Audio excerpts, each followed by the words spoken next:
Welcome students. तो मैं उम्मीद करता हूं कि आप लोगों की हिंदी विषय की बोर्ड एग्जाम की तैयारी बहुत ही अच्छी चल रही होगी और इस तैयारी में मैं आपके साथ हूं। तो आज मैं आपको कक्षा 12वीं की हिंदी की पाठ्य पुस्तक से पाठ उषा नामक कविता के सभी महत्वपूर्ण प्रश्नों को इस वीडियो में बताने वाला हूं। तो अगर आप इस वीडियो को देख लेते हैं तो इस चैप्टर से कोई भी प्रश्न आ जाए आप उसे आसानी से कर लेंगे, यह मैं आपको गारंटी देता हूं। और एक और बात की गारंटी देता हूं कि अगर आप इस पूरी वीडियो को देख लेंगे तो मैं आपको सारे के सारे प्रश्न उत्तर याद करवा दूंगा। आपको इतना तो पता चल जाएगा कि हमने किस प्रश्न के आंसर में क्या लिखना है और आपको सब कुछ जो है याद हो चुका होगा। तो चलिए शुरू करते हैं। तो सबसे पहले उषा कविता के कवि का क्या नाम है, क्योंकि इस बार सीबीएसई बोर्ड में एमसीक्यू भी आ रहे हैं तो आपको पोएट का नाम भी पता होना चाहिए। तो उषा कविता के कवि का नाम है शमशेर बहादुर सिंह। याद रखना है आपने, उषा कविता के कवि का नाम क्या है? शमशेर बहादुर सिंह। क्लियर हो गया। अब दूसरा प्रश्न, उषा किसे कहते हैं? उषा नाम का क्या अर्थ होता है? पहले आपको ना टाइटल का जो कविता का नाम है उसका मीनिंग पता होना चाहिए कि इस कविता को यही नाम क्यों दिया, कुछ और नाम क्यों नहीं दिया। तो उषा का मतलब होता है सूरज निकलने से पहले का समय। जब तक सुबह मॉर्निंग में सूरज नहीं निकलता ना, उससे पहले का जो टाइम होता है उसको हम उषा कहते हैं। तो उषा का मतलब होता है सूरज निकलने से पहले का समय, जिसको आप भोर का समय भी कहते हैं। जब तक सूरज नहीं निकला होता उससे पहले का टाइम। डन, दो चीज क्लियर हो गई। उषा कविता के कवि का नाम शमशेर बहादुर सिंह। डन। और उषा का अर्थ क्या है? सूरज निकलने से पहले का समय। अब मैं आपको एक और चीज बताता हूं कि इस कविता में क्या बताया गया है, मतलब इस कविता की थीम क्या है। ये बहुत ही छोटी कविता है तो इससे लिमिटेड ही प्रश्न बनते हैं। तो इस कविता की पता थीम क्या है? इस कविता में क्या बताया गया है? उषा कविता में बताया गया है कि सूरज निकलने से पहले वातावरण में क्या क्या परिवर्तन होते हैं। सूरज निकलने से पहले वातावरण में क्या क्या बदलाव आते हैं, यह इस कविता में बताया गया है। अब तीन चीज आपको याद रखनी है। उषा कविता के कवि का नाम शमशेर बहादुर सिंह। उषा कविता के कवि का नाम शमशेर बहादुर सिंह। दूसरी चीज क्या रखनी है याद? उषा शब्द का अर्थ सूरज निकलने से पहले का समय, वो होता है उषा। तीसरा, इस कविता में क्या बताया गया है? उषा कविता में बताया गया है कि सूरज निकलने से पहले मौसम में या वातावरण में क्या क्या परिवर्तन आते हैं, क्या क्या बदलाव आते हैं। आप कुछ भी लिख सकते हो। सूरज निकलने से पहले वातावरण में क्या क्या बदलाव आते हैं, वो इस कविता में बताया गया है। तो तीन चीज समझ गए। मैंने मेन चीज बता दी जो स्टार्टिंग में टीचर को बतानी पड़ती है। डन। अब देखो मैं आपको कैसे ट्रिक से करवाता हूं। अब जो पहला प्रश्न है ना, देखो मैंने कितने सारे प्रश्न लिखे, 6 प्रश्न लिखे मैंने और आंसर इनका एक ही है। ढंग से समझ लो, यह प्रश्न इस 6 तरीके से पूछा जा सकता है लेकिन आंसर आपने यही लिखना है। तो बेसिकली ये इस चैप्टर का सबसे मेन क्वेश्चन है कि इस कविता में जो परिवर्तन बताए गए हैं ना, वो क्या क्या परिवर्तन बताए गए हैं, या सुबह की तुलना किस किस और कैसे रूप में की गई है। जब तक सूरज नहीं निकला होता उस समय की तुलना किस किस से की गई है। तो 3 चीजों से की गई है, भी आप देखते हैं। देखो प्रश्न क्या क्या है, देखो कैसे कैसे आ सकते हैं।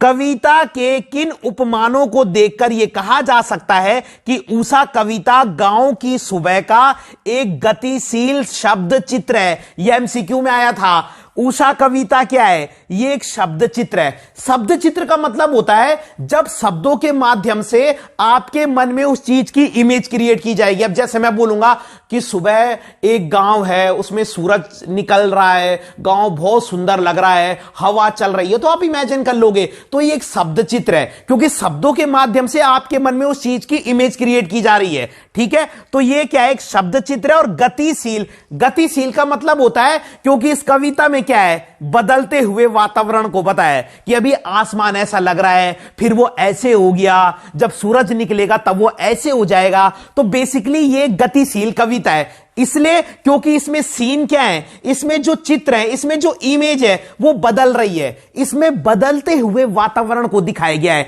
कि अभी आसमान ऐसा लग रहा है, फिर वो ऐसे लगेगा, तो बदल रहे चित्र। समझ में आ गया। तो अगर कहीं पे गतिशील शब्द चित्र देखोगे ना आप कि उषा कविता गांव की सुबह का एक गतिशील शब्द चित्र है, तो यही लिखना है। उषा कविता में कवि ने किसका वर्णन किया है, तो भी यही लिखना है। उषा गांव की सुबह का गतिशील शब्द चित्र है, वही जो मैंने अभी बताया, यही लिखना है। उषा कविता में सुबह के आसमान की तुलना किससे की गई है, तो भी यही लिखना है। उषा कविता का प्रतिपाद्य बताइए। प्रतिपाद्य का मतलब होता है इसका कंटेंट, इसमें क्या बताया गया है, तो सारे पॉइंट वही है। तो बेसिकली इस चैप्टर का मेन क्वेश्चन है, इसमें मैंने सब कुछ फिट करने की कोशिश की है। देखो सबसे पहले आप क्या लिखोगे, देखो मेरी एक बात सुनो, मैं आपको आज एक ट्रिक बताता हूं। उषा कविता का कोई भी क्वेश्चन आए ना, आप यहां तक तो लिखोगे ही, यहां तक आप सब प्रश्न में लिख सकते हो। क्यों, ये सब में सूट होगा। देखो उषा सूरज निकलने से पहले के समय को कहते हैं। अगर आप किसी भी प्रश्न में ये लिखोगे तो एग्जामिनर खुश भी होगा कि यार बच्चे ने पूरा कॉन्सेप्ट क्लियर किया है कि उषा है क्या। तो इससे कोई फर्क नहीं पड़ेगा, आपके मार्क्स नहीं कटेंगे बल्कि इंप्रेशन पड़ेगा। तो उषा सूरज निकलने से पहले के समय को कहते हैं, ये लिख देना। कोई भी प्रश्न आए उषा से, उसके बाद लिख देना सूरज निकलने से पहले होने वाले बदलाव को इस कविता में बताया गया है। जो मैंने आपको बताया, सूरज निकलने से पहले होने वाले परिवर्तन को या बदलाव को इस कविता में बताया गया है। मैंने आपको बताया ना इस कविता में क्या बताया गया है, सूरज निकलने से पहले वातावरण में या मौसम में क्या क्या बदलाव होता है वो इस कविता में बताया गया है। तो दोनों चीज लिख देना कि सूरज निकलने से पहले के समय को उषा कहते हैं और सूरज निकलने से पहले वातावरण में क्या क्या परिवर्तन होता है वो इस कविता में बताया गया है। डन, इतना क्लियर है। अब आप मेन आंसर पर आइए, जो आपने लिखना है इसमें लिख देना उषा कविता में सुबह के आसमान की तुलना निम्नलिखित चीजों से की गई है। यही सबसे मेन है। तो पहला नीला शंख, सुबह के आसमान की तुलना किन की चीजों से की गई है, नीला शंख। दूसरा राख से लिपा हुआ चौक, चौक माने होता है रसोई घर। इसका मतलब क्या है, इसमें पता क्या बोला गया है कि जैसे एक औरत ना खाना बनाने के बाद अपने रसोई घर को क्या करती है, लीप देती है ना, समझ रहे हो। जैसे एक औरत खाना बनाने के बाद चूल्हे को क्या करती है, या अपने रसोई घर को लीप देती है, ऐसे ही सुबह का आसमान भी लगता है, क्योंकि सुबह के आसमान में नमी होती है। उसके बाद ऐसे लगता है जैसे किसी ने काली सिल को लाल केसर से धुल दिया हो। काली सिल का मतलब क्या होता है, अब जब सुबह होती है तो पहले आसमान काला तो होता है रात के कारण, और उस पर जब सुबह सुबह होती है तो उसमें लाल लाल क्या पड़ जाती है, धारियां। ये सब सूरज निकलने से पहले का समय है, जिसको आप कहते हो कि यार आसमान में ना लालिमा छाई हुई है, तो ये वही रेडनेस है। तो ऐसे लगता है जैसे किसी ने काले पत्थर को लाल केसर से धो दिया हो, क्योंकि आसमान में लालिमा छाई रहती है। और ऐसे लगता है जैसे किसी ने स्लेट पर लाल खड़िया मल दी हो। स्लेट होता है ना जिसमें बच्चे लिखते हैं, और उसमें लाल चौक मल दी हो, ऐसे लग रहा है, वही रेडिश हो रखा है आसमान इसलिए। तो आपने चार चीज याद रखना है, मैं बताता हूं। देखो आपने क्या लिखना है, आप इसको छोड़ो, आप मुझे सुनो। आपने सबसे पहले लिखना है उषा सूरज निकलने से पहले के समय को कहते हैं। क्लियर हो गया पहली चीज, उषा सूरज निकलने से पहले के समय को कहते हैं। फिर दूसरी लाइन में लिख देना कि सूरज निकलने से पहले आसमान में जो जो परिवर्तन होते हैं वो इस कविता में बताया गया है। सूरज निकलने से पहले आसमान में जो जो परिवर्तन होते हैं वो इस कविता में बताए गए हैं। डन। फिर लिख देना सुबह के आसमान की तुलना निम्नलिखित चीजों से की गई है। सुबह के आसमान की तुलना निम्नलिखित चीजों से की गई है। फिर आपने चार चीज रट लेनी है। पहला नीला शंख, यह लिख देना सुबह का आसमान नीले शंख के जैसे लग रहा है। यह और इजी हो जाएगा और इसमें पूरा सेंटेंस क्लियर हो जाएगा। सुबह का आसमान नीले शंख के जैसे लग रहा है। फिर लिख देना दूसरा वाला जो मैंने बताया था कि सुबह का आसमान राख से लिपा हुआ चौक लग रहा है। ठीक है, पहले तो क्या है, सुबह का आसमान नीले शंख के जैसे लग रहा है। सुबह का आसमान ऐसे लग रहा है जैसे किसी औरत ने राख से चौके को लीप दिया हो। अपनी लैंग्वेज में लिखना है। फिर लिखना सुबह का आसमान ऐसे लग रहा है जैसे किसी ने काले पत्थर को लाल केसर से धो दिया हो। सुबह का आसमान ऐसे लग रहा है जैसे किसी ने काले पत्थर को लाल केसर से धो दिया हो। और फिर लिख देना सुबह का आसमान ऐसे लग रहा है जैसे किसी ने स्लेट पर लाल खड़िया मल दी हो। क्लियर हो गई बात? बस ये आपको रटना है। ये तो बहुत इंपॉर्टेंट प्रश्न है और बहुत ईजी भी है। यह भी इंपॉर्टेंट है, बहुत छोटा आंसर है। उषा का जादू कब टूटता है और क्यों? अब बोलोगे आप मुझे, सर ये तो बहुत छोटा आंसर है, हमें तो इससे थोड़ा बड़ा कंटेंट चाहिए। तो मैंने आपको क्या बताया था पहले कि आपने ये हर में लिख देना, उषा सूरज निकलने से पहले के समय को कहते हैं। और इस कविता में यह बताया गया है कि सूरज निकलने से पहले मौसम में क्या क्या परिवर्तन होता है, और फिर यह लिख देना, बस इतना ही लिखना है। उषा का जादू कब टूटता है? अब दिमाग लगा लो, उषा का जादू कब टूटेगा? जब सूरज निकल जाएगा, क्योंकि जब सूरज निकलेगा आसमान की लालिमा भी हट जाएगी, ये जो नमी है वातावरण में वो भी हट जाएगी, क्योंकि सूरज की रोशनी सब कुछ क्या कर देती है, मिटा देती है। ठीक है, अब देखो, जब सूरज निकलता है तो उषा का जादू टूट जाता है। और क्यों का आंसर होगा, क्योंकि सूरज की रोशनी सब कुछ मिटा देती है, बस यही तो है। तो उषा का जादू कब टूटता है? जब सूरज निकलता है। और कैसे टूटता है? क्योंकि जो सूरज की रोशनी होती है वो सब कुछ मिटा देती है। आगे ऐड कर सकते हो, वो आसमान की लालिमा को भी मिटा देती है, वो वातावरण की नमी को भी खत्म कर देती है। यही लिखना है बस। अगला प्रश्न है, उषा, ये भी इंपॉर्टेंट है, उषा कविता में क्या संदेश दिया गया है, या उषा कविता आपको क्या एहसास दिलाती है? तो उषा क्या है? उषा एक नया दिन तो है। उषा क्या बताया मैंने, उषा किसे कहते हैं? सूरज निकलने से पहले का समय, या अर्ली मॉर्निंग, इसका मतलब एक नया दिन। तो एक नया दिन आपको क्या एहसास दिलाता है? ठीक है, तो आपने लिखना है, उषा कविता आपको क्या एहसास दिलाती है? देखो, उषा एक नए दिन की शुरुआत है, बिल्कुल सही बात है, उषा एक नए दिन की शुरुआत है। फिर लिख देना, हर दिन नए सपने हैं, हर दिन नई उमंग है, हर दिन नया उत्साह है, हर दिन नई दिशा है, हर दिन नई आशा है, हर दिन नई प्रेरणा है, हर दिन नई सीख है, हर दिन नई सोच है। वही है, इसका मतलब आप समझ गए ना। उषा आपको यह एहसास दिलाती है कि हमारे लिए हर दिन क्या होता है, एक नया दिन होता है। इसलिए हमको नए नए सपने बनाने चाहिए, उनको पाने के लिए तैयार रहना चाहिए, हमेशा एक नई सोच रखनी चाहिए, हमेशा एक आशा भर संसार में घूमना चाहिए, हमेशा नई सीख से चलना चाहिए, हर दिन नई प्रेरणा रखनी चाहिए, हर दिन नया उत्साह रखना चाहिए, हर दिन नई उमंग रखनी चाहिए, पुरानी भूलों को भूल जाना चाहिए, हर दिन एक नए तरीके से जीना, सब कुछ लिख सकते हो, क्योंकि उषा एक नया दिन ही है। और नई दिन मतलब नई उमंग, नया उत्साह, नई आशा, सब कुछ लिख सकते हो आप। अगला है, उषा कविता के आधार पर उस जादू को स्पष्ट कीजिए जो सूर्योदय के साथ टूट जाता है। क्या है वो जादू? मैंने आपको अभी थोड़ा थोड़ा बता ही दिया है।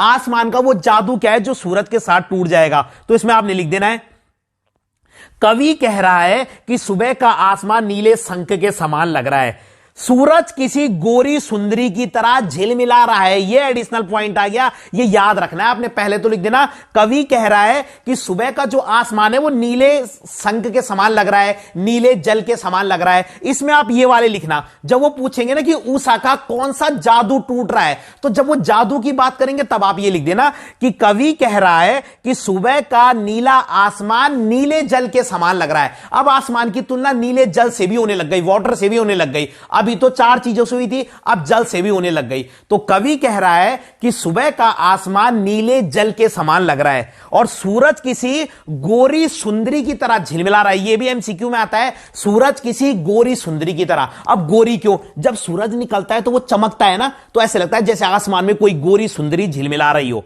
और फिर लिख देना, सूरज की किरणें जब पानी पर पड़ती हैं तो झिलमिलाती हैं। सूरज की किरणें जब पानी पर पड़ती हैं तो वो झिलमिलाती हैं। क्यों? रोशनी के कारण। पानी हिलेगा तो किरणें भी तो हिलेंगी। तो बस क्लियर हो गया। और लास्ट में लिख देना, जब सूरज निकलता है तो ये जादू टूट जाता है। तो जहां पर उषा के जादू वाला प्रश्न आएगा ना, वहां पे ये 4 पॉइंट लिख देना। कौन से? पहले, सुबह का आसमान नीले जल के समान लग रहा है। सुबह का आसमान नीले जल के समान लग रहा है। फिर लिख देना, और सूरज किसके समान लग रहा है? गोरी सुंदरी के समान। और उसके बाद लिख देना कि जो सूरज की किरणें जब वो पानी पर पड़ती हैं तो झिलमिलाती हैं। और चौथा लिखना, जब सूरज निकलता है तो सारा जादू टूट जाता है। तो ये स्टेप भी याद रखने इंपॉर्टेंट है। अगला है, भोर के नभ को, भोर माने सुबह, सुबह के आसमान को राख से लीपा हुआ चौका क्यों का है? तो तो आपको पता है सुबह सुबह के आसमान में क्या होती है, नमी होती है ना। और जब आप किसी चीज को, गांव में आपने देखा होगा लोग घरों को क्या करते हैं, मिट्टी से लीप देते हैं, राख से लीप देते हैं, तो नमी तो रहती है। जैसे आप घर में पोछा लगाते हो ना, तो समय कोई नहीं जाता गीले उसमें, क्योंकि पैरों के छाप पड़ जाते हैं। तो वही है, तो वो कह रहे हैं सुबह के आसमान को राख से लिपा हुआ चौक क्यों का है, राख से क्यों बोला है। तो आपने लिखना है सुबह का आसमान स्लेटी रंग का होता है, और राख का कलर भी कैसा होता है, स्लेटी स्लेटी सा होता है ना। तो सुबह का आसमान स्लेटी रंग का होता है, इसलिए सुबह के आसमान को राख से लिपा हुआ चौक का है। बस, तो इसमें आपको एक ही लाइन याद रखनी है कि सुबह का आसमान स्लेटी रंग का होता है, इसलिए सुबह के आसमान को राख से लिपा हुआ चौक का है, क्योंकि राख भी स्लेटी रंग की होती है। अगला, अभी गीला पड़ा है से कवि क्या कहना चाहता है, वही है जिसमें मैंने बोलता है ऐसे लग रहा है जैसे किसी औरत ने अभी गीला पड़ा है का क्या मतलब है, आप खुद ही देख लो। जब सुबह होती है ना, तो पूरे वातावरण में क्या छाई होती है, नमी छाई होती है, नहीं होता नमी।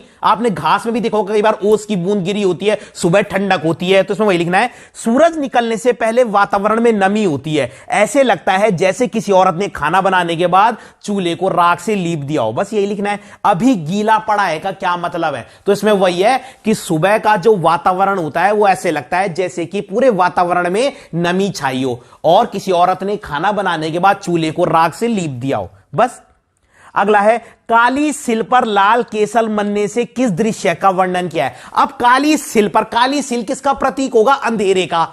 मैंने क्या बताया, जब अंधेरा हटता है ना, तो आसमान में क्या छा जाती है, रेडनेस नहीं छा जाती। अब जब रात हटती है, तो जब सुबह होती है तो आसमान रेडिश कलर का होता है। तो इसमें क्या लिखोगे, देखो, जब अंधेरा हट जाता है तो आसमान लाल सा हो जाता है, ऐसे लगता है जैसे किसी ने केसर को क्या कर दिया हो, काले पत्थर पर केसर से उस पत्थर को धो दिया हो, मतलब। ठीक है, तो ऐसे लिखो, जब अंधेरा हट जाता है तो आसमान लाल सा हो जाता है। जब अंधेरा हट जाता है तो आसमान लाल सा हो जाता है, यह आपको पता है। उसके बाद लिखना, ऐसे लगता है जैसे किसी ने काली सिल को लाल केसर से धो दिया हो। तो बस वही लिखना है, बात कुछ भी नहीं है। क्लियर हो गई बात, क्योंकि जब अंधेरा हट जाता है, काली सिल का मतलब है अंधेरा, और लाल केसर का मतलब है जो आसमान में लालिमा छाई है, लाल लाल लाइनें। तो इसमें वही लिखोगे कि जब अंधेरा हट जाता है तो आसमान क्या हो जाता है, लाल सा हो जाता है। जब अंधेरा हट जाता है तो आसमान लाल सा हो जाता है, ऐसे लगता है जैसे किसी ने काली सिल पर लाल केसर से धो दिया हो। डन। और लास्ट है, सूर्योदय से पहले आसमान में क्या क्या परिवर्तन होते हैं। तो मैं आपको बता ही चुका हूं कि आसमान नीले शंख की तरह हो जाता है, लालिमा छा जाती है, ऐसे लगता है जैसे किसी औरत ने चूल्हे को राख से लीप दिया हो, ऐसे लगता है जैसे किसी ने काली सिल को लाल केसर से धो दिया हो, ऐसे लगता है जैसे किसी ने स्लेट पर लाल खड़िया मल दी हो। तो वही बात है जो मैं आपको पहले क्वेश्चन में बता चुका था कि सुबह का आसमान कैसा होता है, बल तो आपको पता है नीले शंख के जैसे होता है, बताया ना, आसमान में लालिमा छा जाती है। और फिर वही 3 पॉइंट, ऐसे लगता है जैसे किसी औरत ने खाना बनाने के बाद चूल्हे को राख से लीप दिया हो, ऐसे लगता है जैसे किसी ने काली सिल पर लाल केसर से धो दिया हो, और ऐसे लगता है जैसे किसी ने स्लेट पर लाल खड़िया मल दी हो। तो बस, और प्रातः काल की नमी को, यह एमसीक्यू का है, प्रातः काल की नमी को कवि ने कैसे बताया है। तो प्रातः काल की नमी के लिए उसने क्या बोला है, राख से लिपा हुआ चौका। जो प्रातः काल की जो नमी है, जो मॉइस्चराइजर है, उसके लिए क्या बोला है कवि ने कि ऐसा लग रहा है कि जैसे कि किसी ने राख से लीप दिया होगा चौके को। चौके का मतलब होता है रसोई को, ठीक है, क्योंकि नमी है ना सुबह। सुबह तो ऐसे लग रहा है जैसे किसी औरत ने खाना बनाने के बाद अपने चूल्हे को राख से लीप दिया हो। मौसम में भी ऐसी नमी छाई हुई है, गीलापन छाया हुआ है। डन। तो इसका पहला क्वेश्चन, इसके सारे क्वेश्चन सिमिलर से ही हैं, बस याद रखना है आपने कि सुबह के आसमान की तुलना किन किन चीजों से की है। जैसे नीला शंख हो गया, दूसरा क्या था, मैंने क्या बोला कि ऐसे लग रहा है जैसे किसी औरत ने खाना बनाने के बाद चूल्हे को राख से लीप दिया हो, ऐसे लग रहा है जैसे किसी ने काली सिल पर लाल केसर से धो दिया हो, ऐसे लग रहा है जैसे किसी ने स्लेट पर लाल खड़िया मल दी हो। बस आपको ये 4 याद रखने। और उषा का जादू भी मैंने बताया था, कौन सा जादू, वही वाला जिसमें आसमान कैसे लग रहा है, नीले जल के जैसे, सूरज गोरी सुंदरी के जैसे लग रहा है। और जब सूरज निकलता है तो ये सारा जादू क्या हो जाता है, समाप्त हो जाता है, क्योंकि सूरज सब कुछ क्या कर देता है, मिटा देता है। ठीक है, तो बस, तो अगर आपको वीडियो पसंद आई हो तो लाइक कीजिएगा, कमेंट कीजिएगा और वीडियो को अधिक से अधिक शेयर जरूर कीजिएगा। और अगर आपका कोई प्रश्न है तो कमेंट बॉक्स आप लोगों के लिए खुला हुआ है, आप कमेंट कीजिए, आपको सभी प्रश्नों के जवाब मिलेंगे। धन्यवाद।